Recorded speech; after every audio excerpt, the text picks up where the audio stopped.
우리 함께 인사할까요? 사랑합니다. 축복합니다. 존경합니다. 사랑합니다. 축복합니다. 존경합니다. 아멘. 요즘 같은 시대는요, 정체성을 분명히 하기가 좀 쉽지 않는 것 같습니다.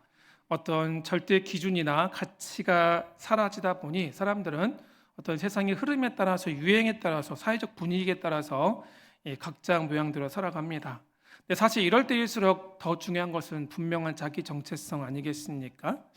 학교나 직장에 들어가게 되면 이제 맨 먼저 하는 게 뭐죠? 오리엔테이션이라는 거 합니다. 그게 뭐냐면 오리엔테이션을 통해서 학교나 그 직장이 어떠한 역사를 걸어왔는지, 또 추구하는 가치와 방향이 무엇인지를 함께 공유하는 시간을 갖죠. 왜 이러한 작업을 진행합니까? 다른 게 아니라 너는 이제부터 우리 학교의 학생이다. 너는 오늘부터 우리 직장의 직원이다. 이런 분명한 정체성을 심어주기 위해서 이러한 시간들을 갖는 거죠. 여러분의 정체성은 과연 무엇입니까? 집에서는 가장이나 또 남편, 아내, 부모, 자녀, 직장에서는 각자 맡겨진 직급에 따라서 불리는 그런 이름들이 우리의 정체성일 수도 있습니다. 우리가 속한 곳에 따라서 우리의 정체성이 조금씩 달라질 수 있지만 우리가 언제든 어디에 있든 절대 바뀌지 않는 우리의 정체성이 있습니다. 과연 그건 무엇이냐? 바로 우리가 하나님의 자녀라는 사실입니다.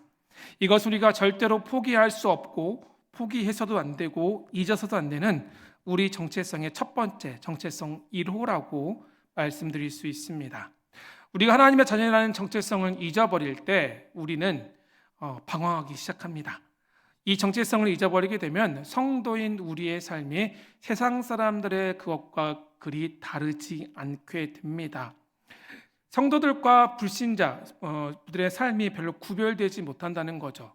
그저 세상 흐름에 따라서 물에 물 탄 듯 술에 술 탄 듯 분명한 기준이나 가치가 없어서 그냥 좋은 것이 좋은 것이라는 생각으로 살아가게 되고 만다는 사실입니다. 하지만 성경은 이런 성도의 정체성을 분명하게 언급하고 있습니다. 사도행전을 보게 되면 교회가 세워진 이후에 많은 예수를 믿는 사람들이 함께 모였습니다. 그러자 교회 안에 몸담고 있는 사람, 교회 안에서 함께 예수를 믿는 사람들을 무엇이라 불렀습니까? 그리스도인, 또한 그리스도께 속한 자라고 불렀습니다. 지금도 동일하게 세상은 우리를 향해서 그리스도인이라고 부르죠. 이것이 바로 우리의 정체성 아니겠습니까?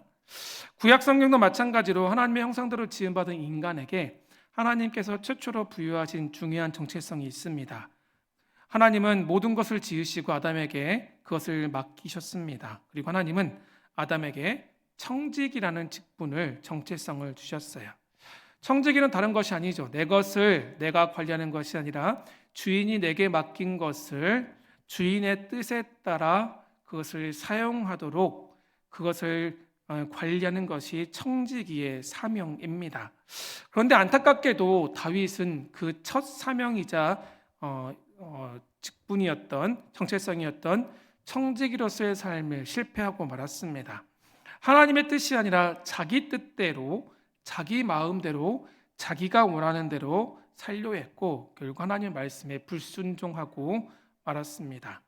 아담이 자기 마음대로, 이런 자기가 원하는 대로 살았던 삶을 성경은 뭐라고 표현하냐면 정욕대로 사는 삶이라고 말씀합니다. 아담은 결국 하나님의 뜻대로, 아담이 하나님 뜻대로 살 것인가 자기의 뜻대로 살 것인가에는 선택의 기로에서 섰던 것처럼 아담 이후에 범죄한 모든 인류는 바로 내 정욕대로 살 것인가 하나님의 뜻대로 살 것인가 이런 선택의 기로에 서고 있다는 사실이죠.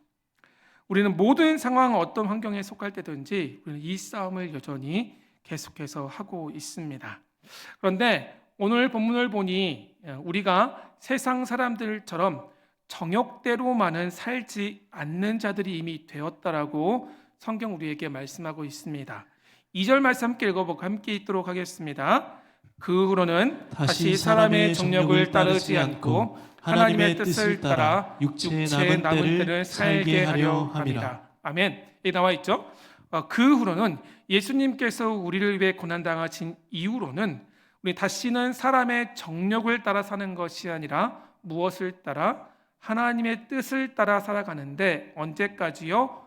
우리가 이 땅에 살아가는 동안 육체의 남은 때를 살아가는 것이 우리 성도의 정체성이라고 분명하게 말씀하고 있습니다.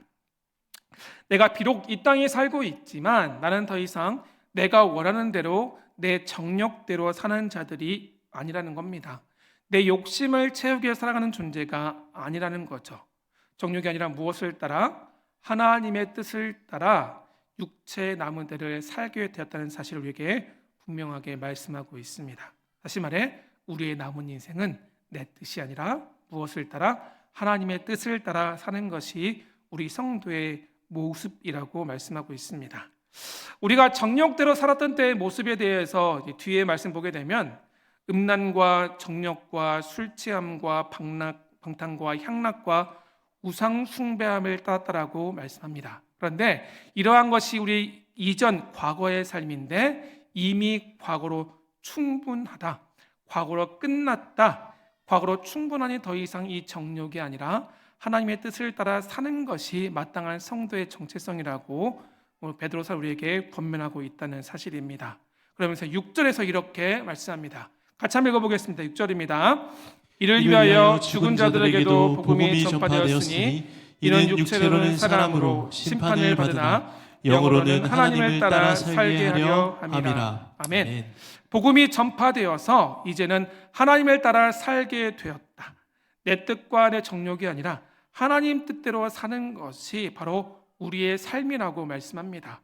우리가 이 땅에 살아가는 것뿐만 아니라 이 땅의 삶 마친 이후에도 하나님의 뜻을 따라 살아가는 것이, 그분의 영광을 위해 살아가는 것이 바로 우리의 정체성이라고 말씀하고 있습니다. 여러분, 근데 우리가 생각해 보면 이것이 하나님 우리에게 말씀하신 부여하신 새로운 정체성인데 하나님 뜻대로 살아가는 것이 과연 쉽습니까? 그렇지만은 않다는 거죠.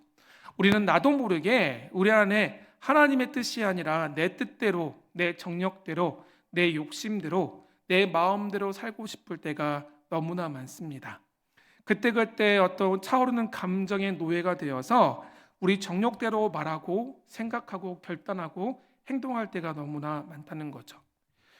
형제를 미워하거나 비난하지 말라고, 그를 사랑하라고 말씀하셨지만 이것이 분명 하나님의 뜻이지만 머리로는 알지만 그것이 잘 안 될 때가 훨씬 더 많다는 거죠. 이것이 바로 우리의 연약함 아니겠습니까? 그렇다면 이러한 연약함에 직면한 우리는 과연 어떻게 해야 합니까? 어떻게 해야만이 우리의 정욕이 아니라 하나님의 뜻대로 살아갈 수 있겠습니까? 이러한 고민에 빠진 우리에게 7절은 이렇게 말씀합니다. 함께 읽어보겠습니다. 7절입니다. 만물의 마지막이 가까이 왔으니 그러므로 너희는 정신을 차리고 근신하여 기도하라. 아멘. 이 말씀에서 우리가 주목할 두 단어가 있는데, 하나는 정신을 차리다, 그리고 두 번째는 근신하다라는 단어입니다.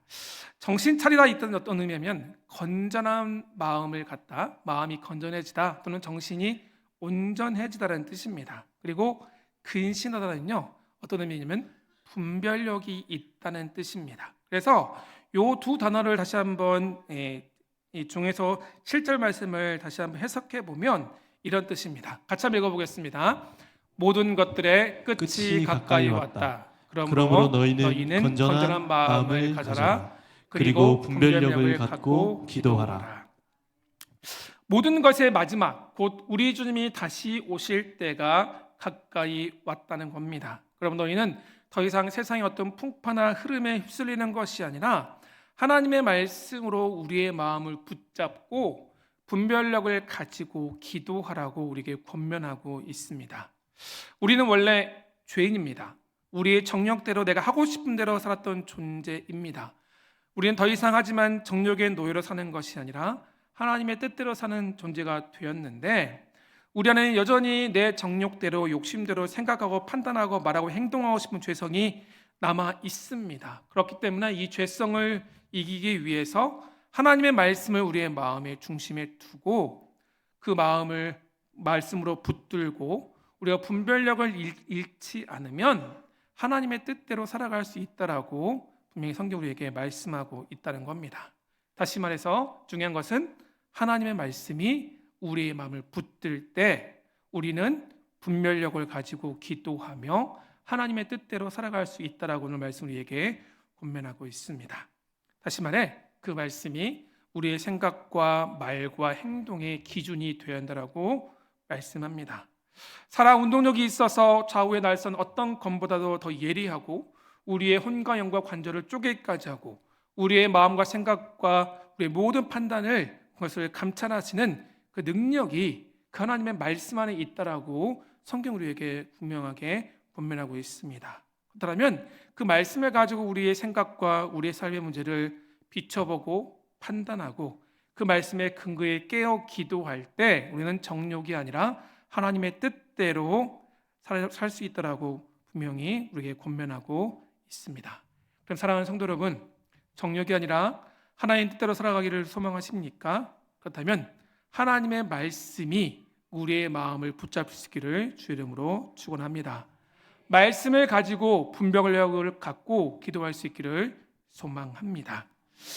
그렇다면 우리 이런 고민을 하게 됩니다. 내 정욕이 아니라 하나님의 그 뜻대로 사는 삶이 과연 무엇일까? 어떻게 살아가는 것이 내 정욕대로 사는 것이 아니라 하나님이 기뻐하시는 하나님의 뜻대로 사는 것일까? 과연 그러한 삶은 어떠한 삶일까를 우리가 고민하게 되죠. 이것에 대해서 오늘 본문은 8절에서 이렇게 우리에게 말씀합니다. 8절 말씀 함께 읽도록 하겠습니다. 무엇보다도 뜨겁게 서로 사랑할지니 사랑은 허다한 죄를 덮느니라. 아멘. 무엇보다도 뜨겁게 서로 사랑할지니 무엇은? 사랑은 허다한 죄를 덮는다라고 말씀합니다. 너무나 간단하고 우리가 너무나 잘 아는 말씀입니다. 무엇보다도 뜨겁게 사랑하고 그럴 때 그 사랑이 모든 사람의 죄를 덮는다라고 말씀하죠. 여기서 덮는다는 이 단어는요, 어떠면 가리다, 감추다, 덮어주다는 뜻입니다. 가리고 감추고 내가 덮어주는 것을 뜻해요. 상대방의 연약함이 있어도 누군가 내게 큰 잘못을 했어도 누군가 내 마음을 아프게 했어도 누군가 내게 큰 피해를 입혔어도 사랑은 그것을 감추고 가리고 덮어주는 거라고 말씀하고 있습니다. 잠언 10장 12절에 이런 말씀이 있습니다. 자, 읽어드릴게요. 미움은 다툼을 일으켜도 사랑은 허물을 가린다라고 말씀합니다. 우리 안에는 내 정욕대로 살아가려는 내 욕심에서 근거한 어떤 미움은 결국 다른 사람과의 다툼을 일으키지만 우리 사랑은 그 모든 것을 덮는다라고 우리에게 말씀하고 있어요. 정욕대로 따르는 사람은 누군가의 연약함과 죄를 들추고 퍼뜨리기에 바쁘지만 사랑하는 사람은 그 죄를 덮는 사람입니다. 하나님 우리 안에 이 사랑이 있길 원하신다는 사실이죠.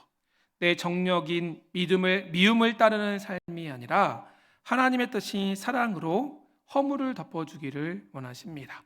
비록 내 마음에 들지 않아도 그 사람의 말과 행동과 결정이 내 삶의 방식과 다르다 할지라도 내가 생각하는 기준과 다르다 할지라도 그것을 있는 그대로 인정해주고 받아주고 덮어주는 것이 가려주는 것이 바로 사랑이라고 말씀합니다.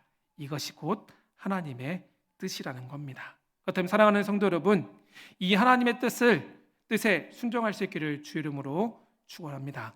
비록 우리가 서로 다른 모습, 다른 생각, 다른 삶의 방식으로 살아가지만 그리스도의 사랑 안에서 서로를 인정하고 덮어주는 것이 하나님의 뜻인 줄 믿으시기를 바랍니다. 우리 안에 이 뜨거운 사랑이 있을 때 우리는 서로를 인정하고 용납할 수가 있습니다. 서로의 잘못을 덮어줄 수 있다는 사실입니다. 믿으십니까? 그렇다면 옆에 있는 분 이렇게 인사하겠습니다. 절 만난 게 복입니다. 왜 제대로 안 하시고 다시 합니다. 절 만난 게 복인 줄 아십시오. 이것이 바로 우리의 믿음의 고백이라는 사실입니다. 우리가 예수님을 만난 것으로 우리 인생의 가장 큰 복이잖아요. 아멘이십니까? 그렇다면 나와 마찬가지로 나처럼 예수님을 만난 그 성도를 내가 만난 것이, 그 성도 역시 예수님을 만난 나를 만난 것이 인생의 복이라는 사실입니다. 그럴 때 우리는 서로 사랑할 수 있다는 사실입니다. 설교를 듣다 보면 속으로 우리 이런 생각이 듭니다. 왜 사랑으로 덮어야 하나? 굳이 덮어야 합니까? 내가 너무 마음에 들지 않고 어려운 사람이기 때문에 솔직히 나는 그렇게 그들을 인정하고 용납하고 덮어주고 싶지 않습니다라는 생각을 할 수 있습니다. 하지만 우리가 그들을 사랑으로 덮어주고 용납해야 할 이유는 너무나 분명합니다. 첫 번째 이유는 무엇입니까? 바로 우리 주님이 나의 허물을 덮어주셨기 때문입니다. 주님이 우리의 모든 연약함을, 우리의 허물을 다 덮어주셨습니다. 시편 85편 2절은 이렇게 말씀합니다. 같이 한번 읽어볼까요? 주의 백성의 죄악을 사하시고 그들의 모든 죄를 덮으셨다. 아멘. 누가요? 우리 주님께서 우리의 모든 죄악을 다 사하시고 우리의 모든 허물을 덮어주셨다라고 성경 우리에게 분명히 말씀하고 있습니다. 남의 허물을 들추고 그것을 비판하는 것은 참 쉽습니다. 그런데 예수님은 우리의 허다한 죄와 허물을 십자가로 다 가려주셨다는 사실입니다. 또 시편 32편 1절 이렇게 말씀합니다. 허물의 사함을 받고 자신의 죄가 가려진 자는 어떠한 자다? 복이 있는 자라고 말씀하십니다. 바꿔 말하면 이미 예수님께 우리의 죄를 덮어준 우리는 어떠한 자다? 복 있는 자라고 말씀하십니다. 아까 우리 인사했잖아요. 당신이 나를 만난 것이 복이 있는 것은 내가 인내심이 좋고 내가 믿음이 좋아서가 아니라 내가 이미 그 은혜를 받아 누렸고 우리 주님이 나를 어떤 자라? 복된 자라 인정해 주시기 때문에 복되다는 사실입니다. 그런데 이런 은혜를 받았음에도 불구하고 우리가 마땅히 십자가 은혜와 사랑으로 상대방의 허물을 덮어주지 못한다면 그 사람은 문제가 있는 것 아닐까요? 하지만 대부분의 사람들은 허물을 덮기보다는 들춰내고 여기저기 다니며 퍼뜨리기를 좋아합니다. 다른 사람의 연약함을 더 큰 소리로 비판하고 마음이 교만해져서 결국은 그 사람들의 잘못을 들춰내기에 바쁩니다. 그럴수록 스스로 이런 생각을 합니다. 나는 의롭다라는 생각에 빠집니다. 이런 사람 우리는 뭐라고 부릅니까? 현대판 바리새인이라고 부릅니다. 혹시 우리가 현대판 바리새인은 아닙니까?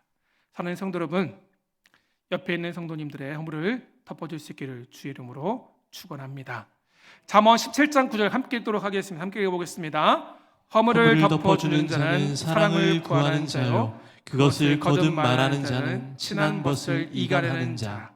아멘. 그렇죠? 허물을 덮어주는 자는 사랑을 구하고 사랑을 실천하는 자지만 거듭 허물을 말하는 자는 결국 친한 것을 이간한다라고 말씀합니다. 부디 현대판 바리새인이 되지 않도록 주의하시기를 바랍니다. 예수님께서 우리의 허물을 다 덮어주셨던 것처럼 그것을 기억하시고 옆에 있는 성도들의 허물을 덮어줄 수 있기를 주의 이름으로 축원합니다.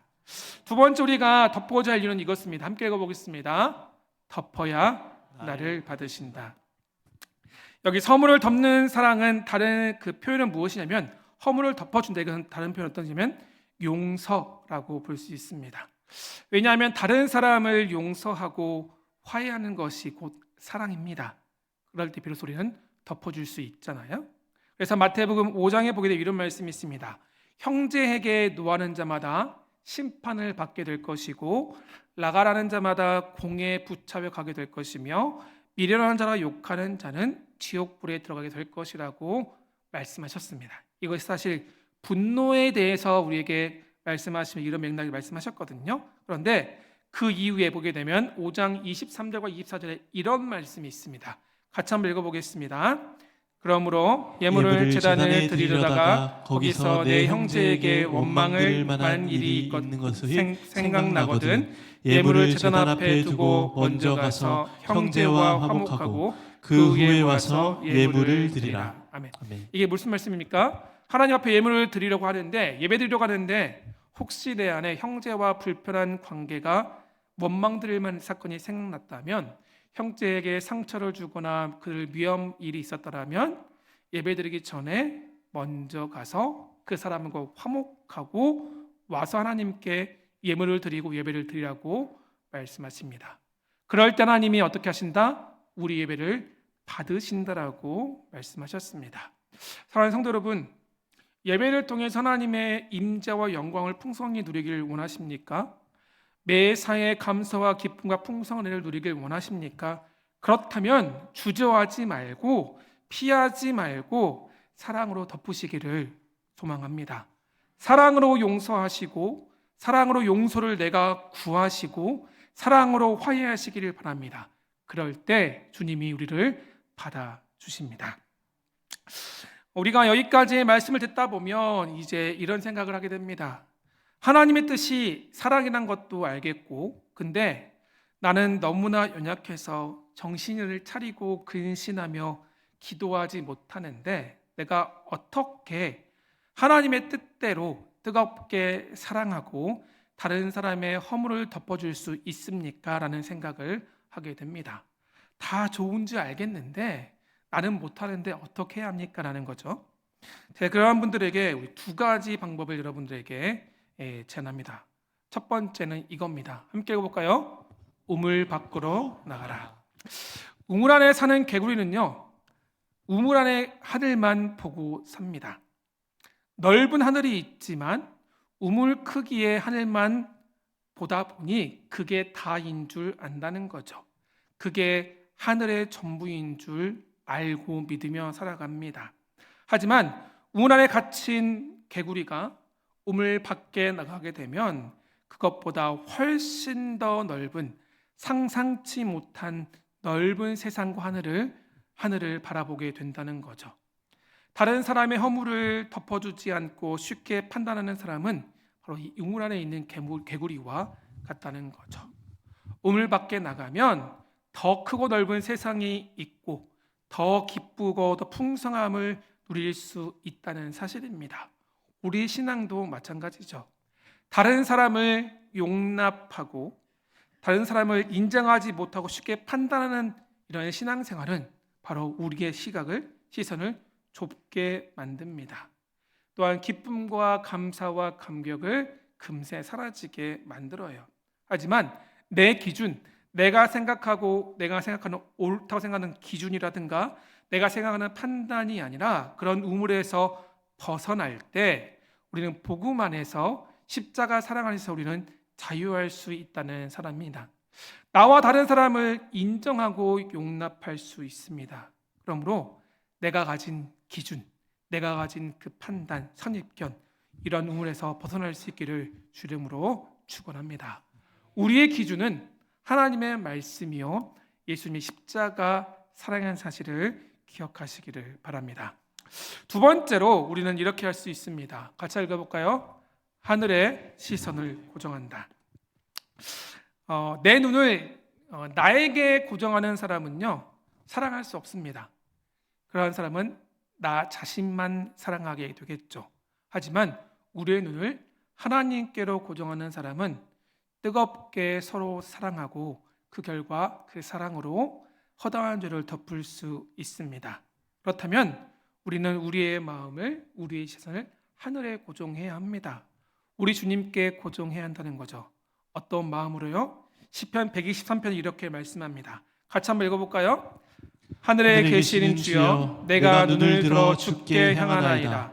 상전의 손을 바라보는 종들의 눈같이, 여주인의 손을 바라보는 여종의 눈같이 우리의 눈이 여호와 우리 하나님을 바라보며 우리에게 은혜 베풀어 주시기를 기다리나이다. 아멘.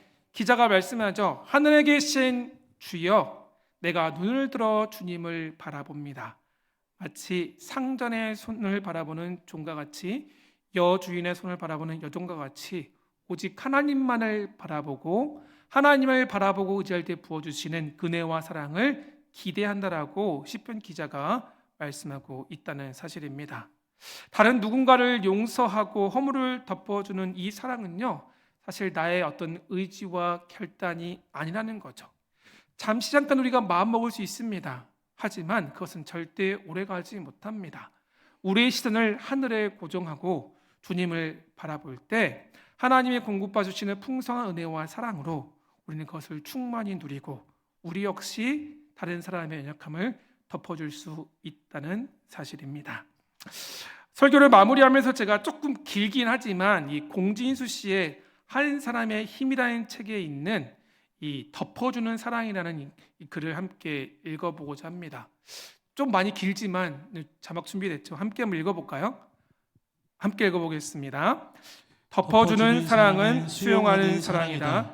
다른 사람이 말없이 수용해 줄 때, 과거를 들추지 않을 때, 조건 없이 받아줄 때, 허물과 실수와 약점을 덮어줄 때, 사람들은 표현할 수 없는 행복감을 느낀다. 덮어주는 사랑은 안심하게 한다. 과거가 묻혔기 때문이다. 덮어주는 사랑은 희망을 준다. 새로운 출발이 가능해졌기 때문이다. 덮어주는 사랑은 위로를 준다. 누군가가 옆에서 지원하기 때문이다. 덮어주는 사랑은 든든함을 준다. 누군가가 무엇을 공급하기 때문이다. 덮어주는 사랑의 반대는 지적하는 사랑이다. 지적하는 사랑이란 사랑의 이름으로 마음에 칼을 대는 사랑이다. 본인은 늘 옳고 정의롭다. 자신의 결론에 상대를 맞추기 위해서 수단과 방법을 가리지 않는다. 소문 없는 공동체가 건강한 공동체다. 소문이 없을 수는 없다. 하지만 공동체의 건강 수준은 덮어주는 사랑이 있는가에 있다. 허물을 덮어주는 공동체가 성숙한 공동체다. 문제가 되지 않는 공동체가 성숙한 공동체다. 미숙한 공동체는 문제 아닌 것도 문제가 되는 공동체다. 사랑이란 알지만 덮어주는 것이다. 사랑이란 아프지만 참아주는 것이다. 사랑이란 힘들지만 견뎌주는 것이다.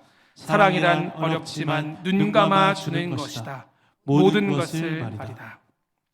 사랑하는 성도 여러분, 우리 성남제일교회가 이런 공동체 되기를 주름으로 축원합니다. 무엇보다도 서로를 뜨겁게 사랑하는 교회. 그래서 그리스도의 사랑으로 서로를 용서하고 용납하고 연약함을 덮어주는, 좀 내가 아프지만 참아주고 힘들지만 견뎌주고 서로가 서로를 덮어주고 덮어져서 문제가 되지 않는 교회, 보다 성숙한 교회가 되기를 소망합니다. 어떻게요? 우리의 시선을 주님께로 고정합시다. 2024년 새해 하나님께서 우리 교회 가운데 반드시 큰 일과 새 일을 행하실 줄 믿습니다. 그 일을 기대하신다면 우리에게 원하시는 하나님의 이 뜻을 마음에 담고 우리 모두가 이 뜻을 함께 이뤄가는 선한 청지가 되기를 소망합니다. 우리 각자가 주님을 뜨겁게 사랑하듯이 교회 안에 속한 모든 성도들이 한 마음으로 서로를 뜨겁게 사랑하는 교회를 만들어 갑시다. 그럴 때 하나님은 우리 성남제일교회를 통해서 하나님이 원하시고 계획하시는 하나님의 큰 일과 새를 반드시 이뤄갈 줄 믿습니다. 이러한 일하심을 기대하십니까? 그렇다면 마지막으로 다시 한번 인사하겠습니다. 제가 그 주인공이 되겠습니다. 인사합니다. 제가 마지막 인사에서 뜨겁게 사랑하겠습니다. 아멘. 같이 함께 찬양할까요?